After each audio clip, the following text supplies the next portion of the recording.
মধ্যপ্রাচ্যে যুক্তরাষ্ট্র ও ইসরায়েলের হামলা এবং ইরানের পাল্টা আক্রমণের ফলে সংঘাত দ্রুত বিস্তৃত আকার ধারণ করেছে।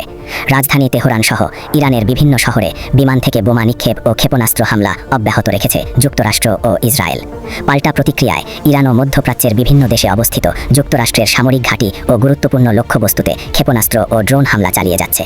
সাম্প্রতিক হামলায় ইরাক ও কুয়েতে যুক্তরাষ্ট্রের সামরিক ঘাঁটিতে ইরানি ড্রোন আঘাত হানার দাবি করা হয়েছে। একই সঙ্গে পারস্য উপসাগরে একটি মার্কিন তেলবাহী জাহাজেও হামলার কথা জানিয়েছে তেহরান। শীর্ষ রাজনৈতিক ও সামরিক নেতাদের মৃত্যুর পরেও ইরানের পাল্টা আক্রমণ যুদ্ধের পরিস্থিতিকে নতুন মাত্রা দিয়েছে বলে বিশ্লেষকদের ধারণা। এই অবস্থায় যুক্তরাষ্ট্র দীর্ঘমেয়াদী সংঘাতের সম্ভাবনা বিবেচনায় নিয়ে নতুন করে সামরিক পরিকল্পনা সাজাতে শুরু করেছে। মধ্যপ্রাচ্যে অতিরিক্ত সেনা ও সামরিক সরঞ্জাম পাঠানোর পাশাপাশি গোয়েন্দা কার্যক্রমও জোরদার করা হচ্ছে। যুক্তরাষ্ট্রের সেন্ট্রাল কমান্ড সেন্টকম ফ্লোরিডার টাম্পায় অবস্থিত সদর দপ্তরে অতিরিক্ত সামরিক গোয়েন্দা কর্মকর্তা নিয়োগের জন্য পেন্টাগনের কাছে অনুরোধ জানিয়েছে। ধারণা করা হচ্ছে অন্তত 100 দিন বা সেপ্টেম্বর পর্যন্ত চলমান সামরিক অভিযানে এসব কর্মকর্তা কাজ করবেন।